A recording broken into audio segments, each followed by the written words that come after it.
la remplace pas. C'est l'impression que ça m'a donné surtout. Une réalité parallèle, je pense, sur, avec une vision différente du monde, qui nous plonge en fait totalement dans un autre monde, totalement. On est totalement immergé dans le monde dans lequel on nous envoie avec Oculus Rift. Je suis dans l'eau.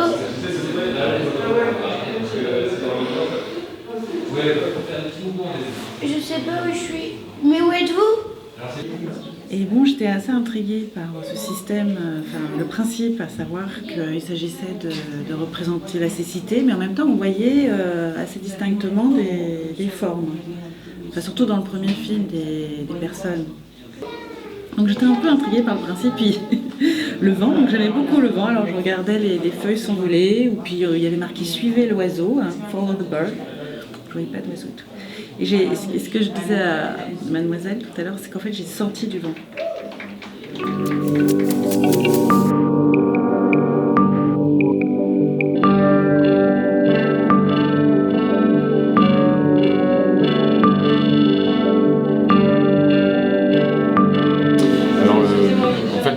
Ce projet à la base c'était un projet qui était purement audio, puisqu'il raconte l'histoire de quelqu'un de John Hull qui devient aveugle.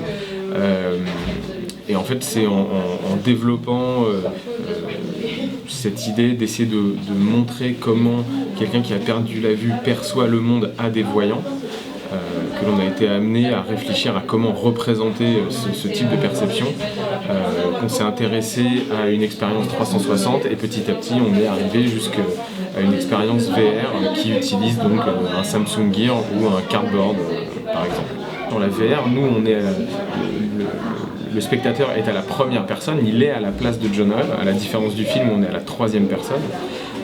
Et on représente le monde que perçoit John Hull comme on est la première personne sous une métaphore visuelle en utilisant des choses qui sont plus une grammaire visuelle du jeu vidéo avec de la 3D en temps réel, des apparitions, des disparitions, des lumières.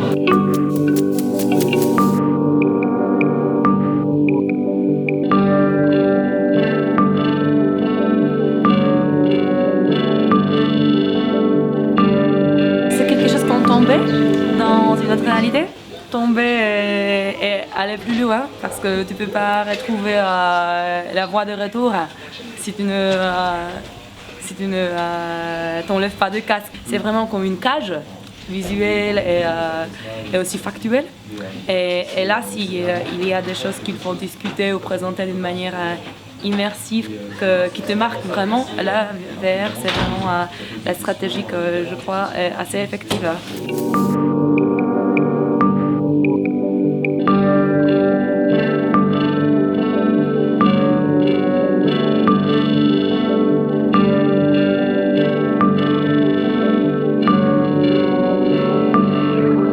Moi j'étais très enthousiasmée, surtout par la dernière note on blindness, donc les notes sur le fait de devenir aveugle. Et ce qui était bien, ce que j'ai trouvé sensationnel, c'est qu'on est totalement immergé, parce que comme on est coupé de la réalité et qu'on est dans l'écoute, et qu'on sent qu'on est amené par le discours de ce monsieur qui nous explique comment il est devenu aveugle et comment il a commencé à s'habituer à ce nouvel univers. En fait, on est dans la peau d'une personne, on visualise encore des choses, mais ce qui est intéressant, c'est qu'on entend, et donc le fait d'entendre, tout d'un coup, on a l'impression de rêver.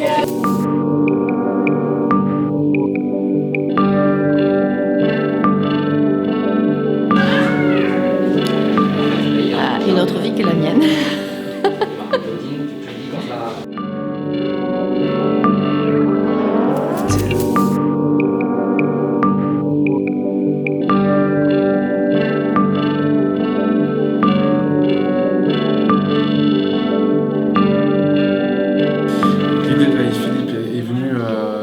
Quelques années, parce qu'on a entendu parler d'un fait divers qui est l'histoire du robot de Philippe Cadic. Philippe Cadic est mort dans les années 80 et 23 ans plus tard, il y a deux ingénieurs qui se sont intéressés à l'intelligence artificielle et qui ont développé la tête d'un robot doté d'intelligence artificielle, avec qui on peut avoir des conversations, toutes sortes de conversations, aussi bien sur la philosophie, la littérature. Le plus compliqué, c'était de trouver un moyen de filmer. On a beaucoup travaillé sur comment faire une sphère parfaite, parce qu'il y a beaucoup de petits outils qui sont sortis pour créer des films en réalité virtuelle, mais qui ne sont pas vraiment de super qualité. Donc on a passé à peu près 3 mois à prendre des outils de cinéma et les transformer pour en faire des vrais outils de réalité virtuelle. Et nous, on a développé une façon de tourner où en fait on shoot 120 degrés par 120 degrés. Donc on est tout le temps là, on est présent en fait quand le film tourne. Et on passe comme ça d'un axe à l'autre pour choper chaque morceau de la sphère en fait.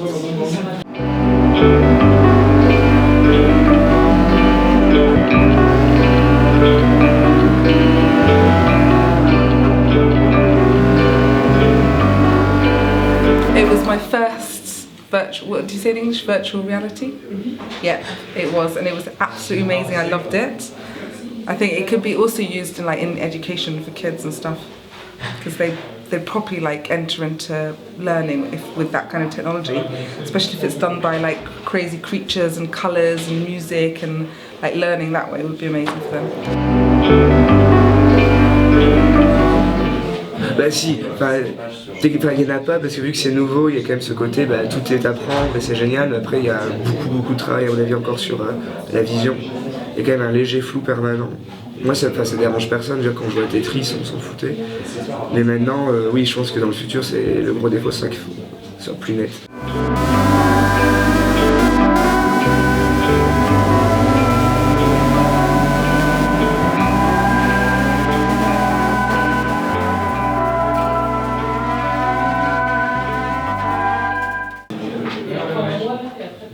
Je suis pas sûr que je peux le dire devant une caméra. Non, je trouve que l'idée de peut-être des fantasmes, réaliser un fantasme, quelque chose peut-être effectivement dans le domaine de la sexualité, je pense qu'il y a du potentiel.